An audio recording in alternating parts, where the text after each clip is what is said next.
के पैर फटे बेवाई सो ही जाने पीर पर आई। अभी 8 तारीख को हमारे देश के प्रधानमंत्री, मुख्यमंत्री, गृह मंत्री महिला दिवस मनाए, जेकरे खुद महिला नहीं है है ना। और मजे की बात है कि पूरे देश की सरकार, गृह मंत्री, प्रधानमंत्री और उनकी पूरी कैबिनेट और उत्तर प्रदेश के जहाँ जहाँ बीजेपी की सरकार है सभी मुख्यमंत्री, उनकी पूरी कैबिनेट, हमने यूपी में तो देखा कि सारे मिनिस्टर बंगाल गए हुए हैं। मतलब वो ममता बनर्जी जी इतनी ताकत है कि पूरे देश की सरकार उससे लड़ रही है और वो अकेले सीना ठोक के सबसे लड़ रही है। वहाँ किसी का चारा नहीं गलेगा। बंगाली कह रहा है, वो बोलता है बंगाल में, बंगाली भाषा में कि आओ तो हम बताएं। ये वहाँ कुछ कर नहीं पाएंगे। ममता एक मजबूत नेता है, ममता के साथ लोगों का संबंध है और ममता वहाँ सरकार बनाएगी। पत्नियां तो कई लोगों की नहीं थी, सूर कबीर, तुलसी, महात्मा बुद्ध। क्या ये जायज है कि जिसकी पत्नी नहीं है वो पत्नी का दर्द, महिलाओं का दर्द बिल्कुल नहीं जानेगा। अब ये योगी जी बनाए, ये कौन क्या कहते हैं, देखिए नाम हमको नहीं आ रहा है, ये जो योजना बनाए थे, अगर नहीं दूसरा था, हाँ कोई इसी तरह का बनाया था। देखिए अगर दर्द कहने का तात्पर्य हमारा है कि जिस लड़की के साथ रेप होता है और 12 बजे आप लाश जलवा देते हो, रात को परिवार को भी लाश नहीं देते हो, ये क्या तमाशा है हाथरस में, ये क्या तमाशा है। तो इस नाते जो अभी एक मैं पत्रिका में पढ़ रहा था, 88 रेप डेली हो रहे हैं यूपी में। ये आंकड़ा जो बता रही है सरकार सब फर्जी है। अभी अगर बनारस की बात करिए, कोई दिन बता दीजिए जिस दिन हत्या ना हो रही हो। अभी खालिशपुर में हमने देखा भी हत्या, हर रोज हत्या हो रही है, कोई दिन ऐसा नहीं है कि जिस दिन ना हो रहा हो। तो ये सरकार, बल्कि हत्या प्रदेश, बलात्कारियों का प्रदेश कहा जाए, सरकार कही जाए, हत्या और बलात्कारियों की सरकार कही जाए तो कोई अतिशयोक्ति नहीं है। योगी जी से तो आपकी पर्सनल बात भी होती होगी, तो पर्सनल ही क्यों ना एडवाइस दे दीजिए कि कानून व्यवस्था कम से कम। वो हमारी बतिया नहीं मानते ना, उनको हमने कहा कि आप एक आध हफ्ते के लिए बाहर चले जाओ। कहा इसका मतलब हम कहे कुछ नहीं, आप बाहर चले जाओ और खाली चार्ज दे दो 1 हफ्ते के लिए, हम सब ठीक कर देंगे।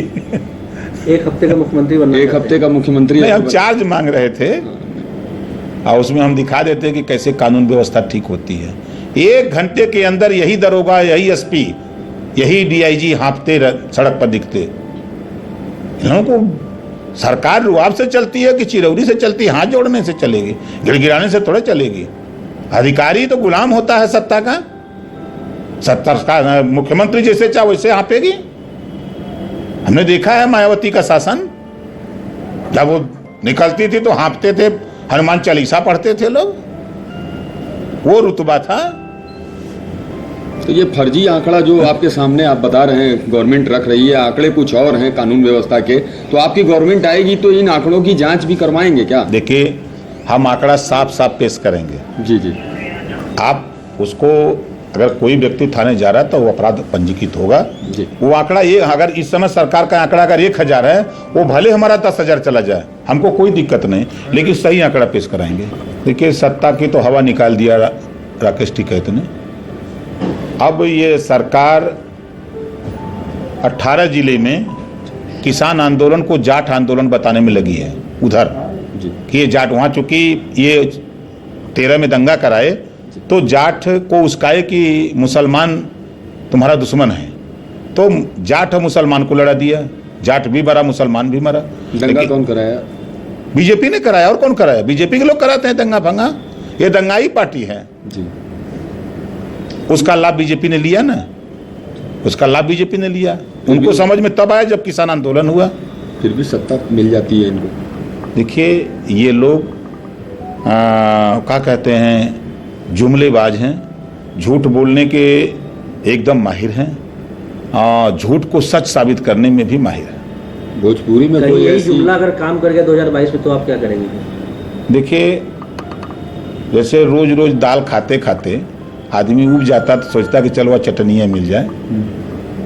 तो 22 में जो चुनाव होने जा रहा है, आप देखिएगा, एक समय था कि श्री राम के नाम पे चुनाव हुआ, एक समय आया कि जय भीम के नाम पे चुना हुआ, अब एक समय आ रहा है कि जय सुहेलदेव राजभर के नाम पे चुना होगा।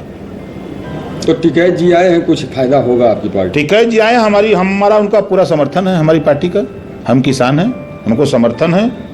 और फायदा नुकसान तो निश्चित है कि उसका लाभ बीजेपी के खिलाफ जाएगा, तो उसका लाभ तो भागीदारी संकल्प मोर्चा को ही मिलेगा। तो सही कह रहे हैं, तो चला ही रहे हैं, कहाँ नहीं चला रहे हैं। आज के तारीख में बगैर भागीदारी संकल्प मोर्चा के ना सपा की औकात है, ना बसपा की औकात है, ना कांग्रेस की। सरकार नहीं बना सकती। नहीं, छोटे दलों से गठबंधन करने को खाली जबान पे खाली जबान पे है। एक साल हमसे तो खुदा हो गया, एक साल से बात नहीं होती है, तो हम कैसे मान लें? तो भाजपा से अगर वो आपसे मिलते हैं तब जाके कुछ कहा जा सकता है कि वो कुछ हासिल। वही नहीं उत्तर प्रदेश में जिसको भी सरकार बनानी हो, बीजेपी अपने दम पर थोड़ा सरकार बनाई है। ओम प्रकाश राजभर खड़े हुए तब सरकार बनी ना। तो जब हम चाहते हैं तब हमें 22 में फरियाद देंगे, हम दूध का दूध पानी का पानी कर देंगे। कहाँ जीतेंगे धरियाँ? वही उत्तरी दक्षिणी और कैंट में चाहे जितना उछड़ लें, चलें हमें एक सीट नहीं जीतने देंगे इन लोगों को। मोर्चा हमारा कमजोर थोड़ा है, इतना है। ऐसा है ना, बीजेपी इस नाते परेशान है कि 18% राजभर का वोट है, 18% मुसलमान, 18 दूनी 36। अभी हमारे कुशवाहा जी बाकी हैं, पटेल जी बाकी हैं, चौहान बिंद बाकी हैं, पाल प्रजापति बाकी हैं, तो ये और जाति शशि सिंह बाकी हैं, संतोष पांडे बाकी हैं। आज पूरे देश में महंगाई को लेकर के जो सरकार उत्तर प्रदेश और देश में सरकार बनी, ये सरकार महंगाई पे इसका ध्यान नहीं है। ये जनता का ध्यान भटका रही है, कभी पाकिस्तान तो कभी मंदिर मस्जिद तो कभी चुनाव को लेकर के बिना वजह बयानबाजी करना। आज जिस मुद्दे को लेके सरकार बनी कि महंगाई हम कम करेंगे, आज उठा के आप देखिए कि जो पेट्रोल 60 रुपये में मिलता था वो 100 पहुँच गया। जो सरसों का तेल 50 रुपया केजी मिलता था, आज वो 100 रुपया पार कर गया। जो अरहर की दाल 60 रुपये में थी, आज वो 125 पार कर गई। गैस सिलेंडर जो 400 को मिलता था, आज वो 800 के ऊपर चला गया। तो इस महंगाई से पूरे देश की जनता त्राह त्राह कर रही है। और जब ये सरकार सत्ता से बाहर रहती थी तो हमने मोदी जी का भी भाषण सुना है कि मित्रों बताओ पेट्रोल का क्या हुआ, डीजल का क्या हुआ, गैस का क्या हो रहा है, महंगाई आसमान छू रही है। तो अब इस सरकार को वो सब चीज़ें बात नहीं याद आ रही है, चूँकि सत्ता में है। तो जनता को इस महंगाई से निजात कैसे मिले, इसलिए जनता से हमारी अपील है कि निजात तभी मिलेगा जब ये सरकार की विदाई होगी। उसके पहले ये अडानी और अंबानी कुछ उद्योगपतियों के हाथ में ये सरकार खेल रही है। पूरे प्रदेश में अपराध चरम पे है और गुंडा राज कायम हो गया है। जैसे नारे को लेकर के ना गुंडा राज ना भ्रष्टाचार, तो गुंडा राज इतना चरम पे हुआ कि पुलिस मारे जा रहे हैं। आए दिन देखा आपने, चाहे कानपुर की घटना हो, चाहे प्रतापगढ़ की घटना हो, कहीं घटनाएं। और भ्रष्टाचार के एक कल तक लाश गांव से श्मशान घाट जाती थी। भ्रष्टाचार इनके सरकार में इतना चरम पे हुआ कि लाश श्मशान घाट से गांव गई है। इससे बड़ा भ्रष्टाचार का क्या नजीर दिया जा सकता है?